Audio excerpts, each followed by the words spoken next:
had the same tiny genetic bloodline.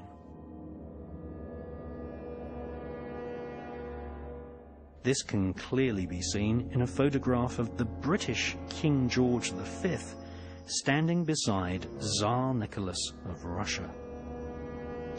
Queen Victoria is considered the most British of all queens.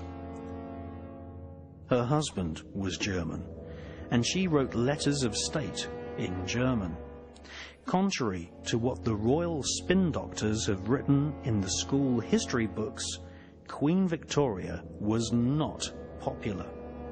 She was often hissed in public, and there were no less than 7 attempts to kill her.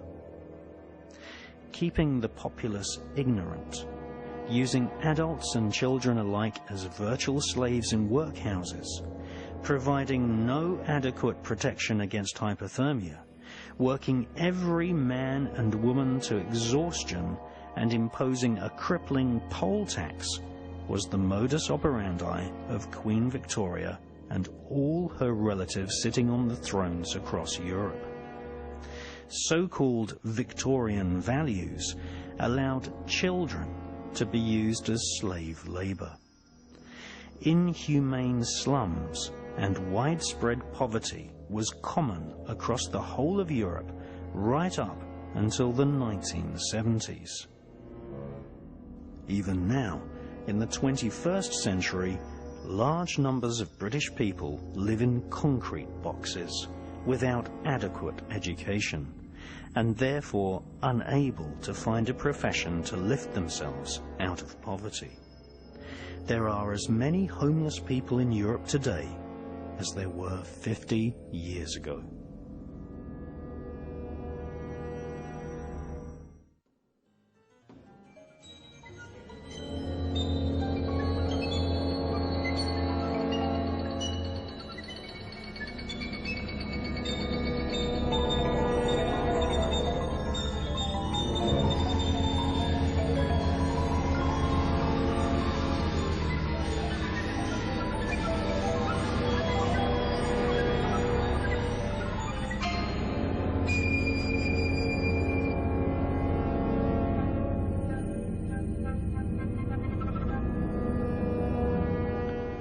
Today's royal family is in power due to the bloody, horrible, murdering activities of their forefathers. By the second half of the 16th century, the major bloodlines which sit on the thrones of Britain and Europe today were already established. One of the most vicious crowned killers was Tsar Ivan IV of Russia. His mother fell foul of one of the most common forms of royal assassination. She died of poisoning when Tsar Ivan was just 8 years old.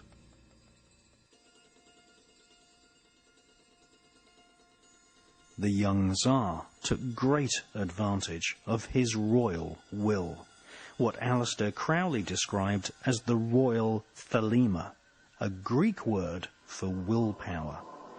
All monarchs can exert their will and decree any act, even murder and rape, and act above the law.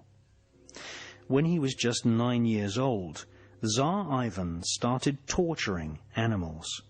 This is a practice which is continued in ritual form amongst initiates of the Ordo Templi Orientis, a secret Masonic academy previously headed by Aleister Crowley. By the age of 10, Ivan, Tsar of Russia, would personally oversee the torturing of so-called political prisoners. These were people who had merely been critical of his power.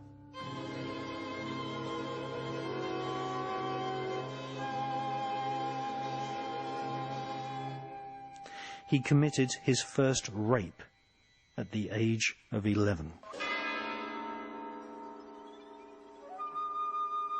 He was crowned in 1547 and diverted public attention away from their own abject poverty by entering into war with Poland and Lithuania.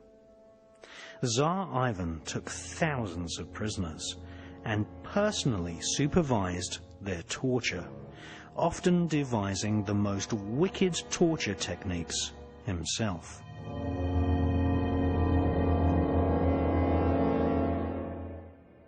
Tsar Ivan positively relished the screams of people as they had their eyes torn out.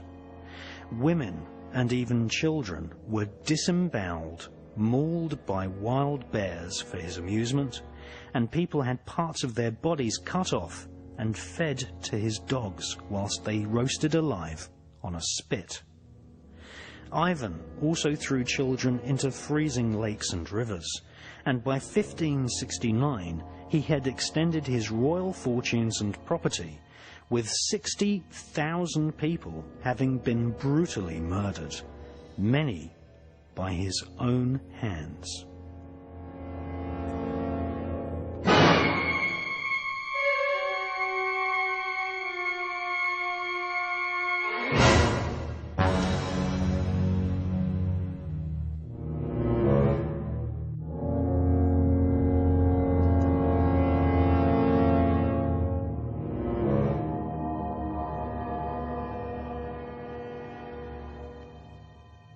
One of the most popular secret societies in Victorian London was the Golden Dawn. Amongst its membership taking part in magical ceremonies was the author Bram Stoker. His most famous novel is Dracula.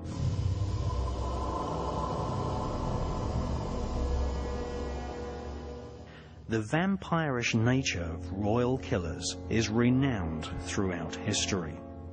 Bram Stoker studied the career of psychopath Prince Vlad Dracul, who ruled Wallachia in the 15th century. Dracul means dragon. Prince Vlad was initiated into the royal court of the dragon by his father, which launched the young prince on a bloodthirsty sadistic career which saw him employ every form of torture and even force political prisoners to eat each other. Prince Vlad took the greatest sadistic pleasure in watching women eat parts of their own children, or husbands eating their own wives.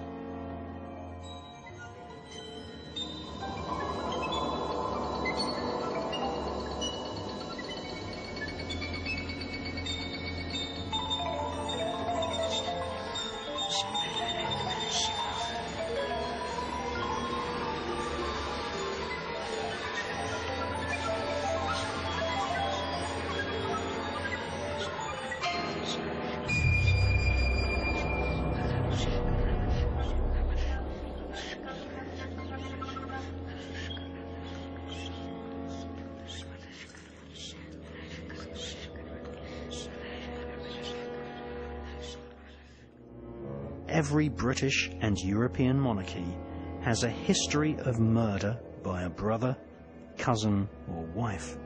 Even royal mothers have killed their own children. King William II of England was murdered by his own brother, who became King Henry I. In her fascinating book, God of the Witches, published in 1933, historian Margaret Murray revealed that King William II was a pagan warlock and had most probably been murdered as part of a ritual sacrifice to nature spirits who were invoked in order to assist the wicked royal